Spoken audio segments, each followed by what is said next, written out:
નમસ્કાર દર્શક મિત્રો, હું જપન શાહ, કાનમ એક્સપ્રેસ ન્યૂઝમાં આપનું સ્વાગત છે। જોઈએ આજના મુખ્ય અને મહત્વના સમાચાર।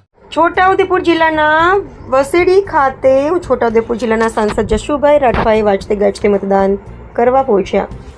છોટાઉદેપુરના સાંસદ શ્રી જશુભાઈ રાઠવા આજે લોકશાહીના મહાપર્વની ઉજવણીના ભાગરૂપે પોતાના વતન વસેડી ગામે ઢોલનગારાના નાદ સાથે વાજતે ગાજતે મતદાન કરવા પહોંચ્યા હતા, જે તેમણે તાલુકા અને જિલ્લા પંચાયતની ચૂંટણી માટે ઉત્સાહપૂર્વક પોતાના મતાધિકારનો ઉપયોગ કર્યો હતો। આ પ્રસંગે તેમણે ગ્રામજનો અને સમર્થકોની હાજરીમાં સૌને લોકશાહીના પર્વમાં સહભાગી થવા પ્રોત્સાહિત કર્યા હતા।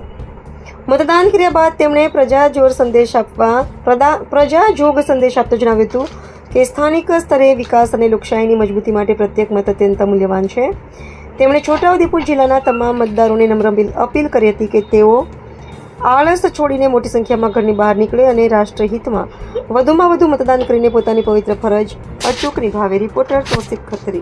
ગુજરાતની અંદર સ્થાનિક સ્વરાજ્યની ચૂંટણી આજે યોજાઈ રહી છે, ત્યારે દેશના યશસ્વી વડાપ્રધાન આદરણીય નરેન્દ્રભાઈ મોદી સાહેબ અને ગુજરાતના માન્ય મુખ્યમંત્રી શ્રી ભૂપેન્દ્રભાઈ પટેલ સાહેબની સરકારોમાં જે વિકાસ યાત્રા ચાલી રહી છે એને વધુ વેગવંતી બનાવવા માટે હું પણ આજે મારા છોટાઉદેપુર જિલ્લાના છોટાઉદેપુર તાલુકાના વસેડી ગામે જિલ્લા પંચાયત અને તાલુકા પંચાયતના ભારતીય જનતા પાર્ટીના ઉમેદવારોને મત આપી અને આ જિલ્લાનો વિકાસ વધુ વેગવંતો બને, આ તાલુકાનો વિકાસ વધુ વેગવંતો બને તે માટે હું આજે મતદાન કર્યું છે।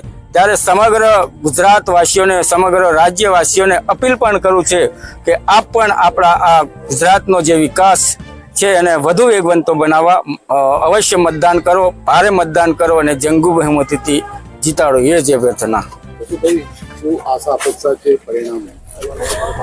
છોટાઉદેપુર જિલ્લાની વાત કરીએ તો છોટાઉદેપુર જિલ્લાની જિલ્લા પંચાયત સ્પષ્ટ બહુમતી સાથે સત્તા હાંસલ કરશે ભારતીય જનતા પાર્ટી। 7 તાલુકા પંચાયતોમાં ભગવો લેવરાશે અને બોડેલી નગરપાલિકા પણ ભારતીય જનતા પાર્ટીના કબજામાં હશે।